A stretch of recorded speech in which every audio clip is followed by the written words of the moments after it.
தோழமை உறவுகளுக்கு வணக்கம். 2026 சட்டமன்ற தேர்தலுக்கு இன்னும் 8 மாசங்களே இருக்கிற நிலையில திமுக அதோட தேர்தல் பணிகளை தீவிரமாக்கிட்டு இருக்கு. அதே மாதிரி அதிமுகவும் தாவேகாவும் ரொம்பவே தீவிரமா செயல்பட்டுட்டு வராங்க.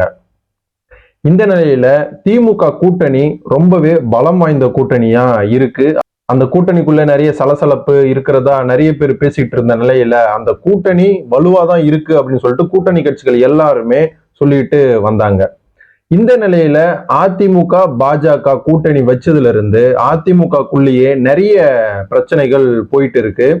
அதிமுக மூத்த தலைவர்கள் பிஜேபி கூடயே நம்ம கூட்டணி வச்சோம், அவங்க கூட கூட்டணி வச்சுதான் நம்ம அடிக்கடிக்கு தோத்து போறோம், நம்ம ஒரு தேர்தலையும் ஜெயிக்கவே மாட்டோம் அப்படின்னு சொல்லிட்டு நிறைய சலசலப்பு பேச்சுகள் பேசிக்கிட்டு வந்தாங்க. கூட்டணி வச்சதுல இருந்து அதிமுகவுடைய மூத்த தலைவர்கள் யாருமே வெளியே எதுவுமே பேசாமையே இருந்தாங்க. அதுக்கப்புறம் தான் கடந்த சில வாரங்கள் முன்னாடி அதிமுக இருக்கக்கூடிய மூத்த தலைவர் அன்வர் ராஜா திமுகவுல முதலமைச்சர் ஸ்டாலின் தலைமையில இணைஞ்சாரு. எம்ஜிஆர் காலத்திலிருந்தே அதிமுகவுல செயல்பட்ட ஒரு அன்வர் ராஜா அதிமுகவுடைய முன்னோடிகள்ல ஒருத்தர். அது மட்டும் இல்லாம இஸ்லாமிய முகங்கள்ல ஒரு பெரிய ஒரு பிரபலமான ஒரு முகமாக அன்வர் ராஜா இருந்துட்டு வந்தாரு. அவரு அறிவாலயத்துக்கு வர்றது கூட தெரியாம எடப்பாடி பழனிசாமி இருந்தாரு. அதுக்கப்புறம் தெரிஞ்சுதான் அவர் கட்சி பொறுப்புல இருந்தும் கட்சியில இருந்தும் நீக்கி அறிக்கைய விட்டாரு.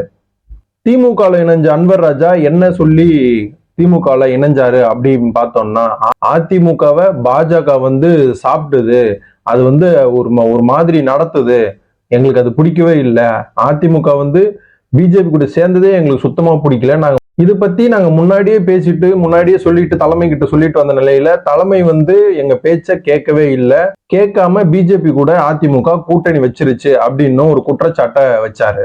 திமுகவுல அன்வர் ராஜா சேர்ந்தது மூலியமா சிறுபான்மையினர் ஓட்டுகள் எல்லாமே திமுக பக்கம் வந்துருச்சு. முன்னாடி தேர்தல்ல அதிமுக பிஜேபியோட கூட்டணி வச்சதுனாலதான் சிறுபான்மையினர் மக்கள் எல்லாம் அங்கிருந்து விலகி டிஎம்கேக்கு சப்போர்ட் பண்ணிட்டு இருந்தாங்க. இப்போ அதிமுக மறுபடியும் பிஜேபி கூட கூட்டணி வச்சதுனால சிறுபான்மை ஓட்டுகள் மொத்தமாகவே இப்போ டிஎம்கே பக்கம் இருக்கு. அன்வர் ராஜாவை தொடர்ந்து புதுக்கோட்டையை சேர்ந்த கார்த்திக் தொண்டைமானோ டிஎம்கேல சேர்ந்திருக்காரு.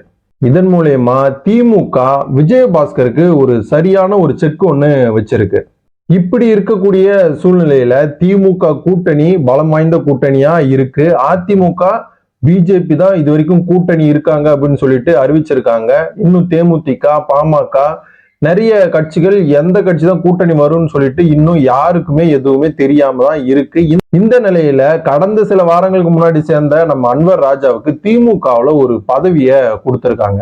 அது என்ன பதவி அப்படின்னு நம்ம பார்த்தோம்னா, இலக்கிய அணி தலைவர் பதவிய அன்வர் ராஜா அவர்களுக்கு கொடுத்து துரைமுருகன் அவர்கள் அறிவிச்சிருக்காரு. என்னடா இது, சேர்ந்தே கொஞ்ச நாள் தான் ஆகுது, இன்னும் 2-3 வாரம் ஆகுது, அதுக்குள்ளேயே இவருக்கு பதவியை கொடுத்துட்டாங்களே அப்படின்னு சொல்லிட்டு கட்சிக்குள்ள நிறைய சலசலப்பு ஏற்படுத்திருக்கு. அப்ப நம்ம கட்சிக்குள்ள நம்ம இவ்வளவு தொண்டர்கள் இவ்வளவு காலமா இருக்கும், அப்ப நமக்கெல்லாம் பதவி கிடைக்காதா அப்படின்னு நிறைய தொண்டர்கள் கேள்வி எழுப்பிட்டு வராங்க. அது மட்டும் இல்லாம திமுக இருக்கக்கூடிய பெரிய பெரிய அமைச்சர்கள் எல்லாருமே அதிமுக இருந்து வந்தவங்க தான் அப்படின்னு சொல்லிட்டு ஒரு குறிப்பிடத்தக்க விஷயமா இருக்கு. அப்படின்னா அதிமுக அமைச்சர்கள் உருவாக்கி அனுப்புதா அப்படின்னு பார்த்தோம்னா அப்படிதான் அனுப்புது. ஜெயலலிதா அவர்கள் இறந்ததுல இருந்து அதிமுக நிறைய பிரச்சனை இருந்துச்சு. அந்த பிரச்சனைகளுக்கு அப்புறமா நிறைய பேர் அங்கிருந்து வெளியாகி இப்போ திமுகல ஒரு பெரிய பெரிய பதவிகள்லயும் அமைச்சர் பதவிகளிலும் இருக்காங்க. அது நம்ம எல்லாருக்குமே தெரியும். இதுல தொடர்ந்துதான் அன்வர் ராஜாவுக்கும் இந்த பதவி கொடுக்கப்பட்டு இருக்கு.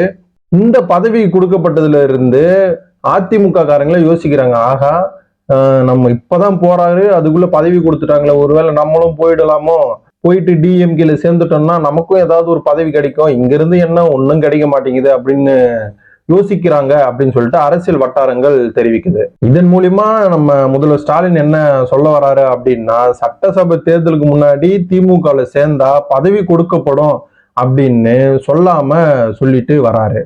அதே போல இஸ்லாமியர்களுக்கும் திமுகல முக்கியத்துவம் கொடுக்கப்படுறதா பார்க்கவும் படுது. இதுக்கப்புறம் அதிமுகவுல யார் யார் முதலமைச்சர் ஸ்டாலின் தூண்டில சிக்க போறாங்க அப்படின்னு சொல்லிட்டு நம்ம பொறுத்திருந்து தான் பார்க்கணும்.